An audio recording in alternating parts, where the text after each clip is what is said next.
It's about the cold-blooded murder of Jonathan Ferrell by the Charlotte-Mecklenburg Police Department. Now, we all know the story, and I hope you saw the dash cam video because you'll need to watch that in order to understand this.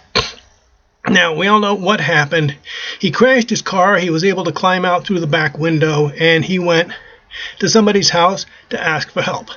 Okay, so the lady opened the door thinking her husband was coming home, might have even invited him in thinking she was talking to her husband. "Come on in, hon, what's the matter?" And maybe he thought that she was going to let him use the telephone in her kitchen. Maybe he actually started to step into the house until she freaked out. Maybe, and we don't know. I'm making that up. But she went and called 911, which is exactly what he wanted her to do. Even if she was more scared just because he's black, that's her right. I mean, we're not George Orwell's thought crime police that are going to blame anybody just because she's more scared for whatever reason, whatever frightens her. Some people are scared of cats, some people are scared of dogs. Whatever frightens people, that's their business. Okay, she's in her own home. She didn't do anything wrong. It's the cops that did something wrong. Okay, so he walks away. Maybe he went to another house to look for help, and he saw the police car arriving, so he goes walking up there. You can see the dash cam video. There he is walking up as calm as can be, peacefully minding his own business, until suddenly he was terrified, scared for his life.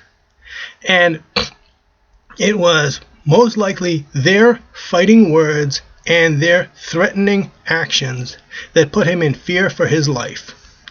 And that does not entitle them to kill him in cold blood. Now, let's put this in perspective here. A citizen, the guy in the business of delivering cash to the bank, the guy on the armored car, he's stepping out, peacefully minding his own business, just wants to be left alone. For heaven's sakes, please leave those guys alone. Don't start trouble with them. They just want to be left alone. Okay, there he is, and you and I are going to attack him. Well, suddenly we pounce and he's scared. If he's a football player, he might react the way Jonathan Ferrell reacted. If I've got a gun out and I'm threatening to shoot him, okay, well, he might try to take my gun away from me. That's his right. If we're shouting, get down, and he doesn't comply, that doesn't entitle us to gun him down. And if he's trying to get my gun away from me and you taser him, that makes him less able to get away, less able to take my gun away from me. You are guilty of murder the same as I am if we gun him down. That's the standard that has to be applied to the police.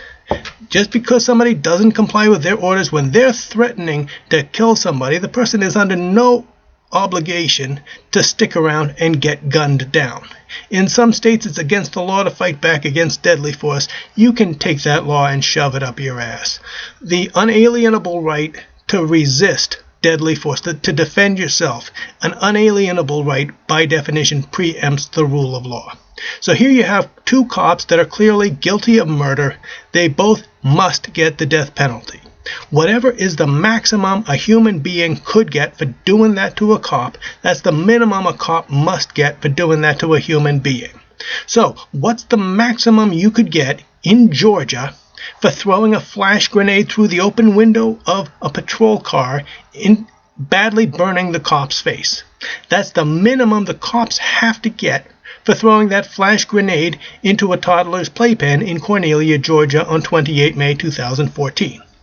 Whatever's the maximum, because crimes committed by criminals with badges are more serious. The same as armed robbery is more serious than shoplifting something of the same value. Because when crimes are committed by criminals with badges, they have a great big weapon. The whole police force, all the cops that would come swarming in if anybody dares to fight back. And often it's against the law to fight back, and oh boy do they enforce that law. So crimes committed by criminals with badges have to always carry the maximum as a minimum. That's the minimum they have to get, the maximum a person could get for doing that to a cop. And the cops have to be guilty until proven innocent. It takes a lot of guts to stand there and videotape crimes of police brutality. The cops might take your camera away, they might beat the daylights out of you and then arrest you for some trumped up charge and then frame you. So they control the collection of evidence. And so therefore they have to be given the burden of proof.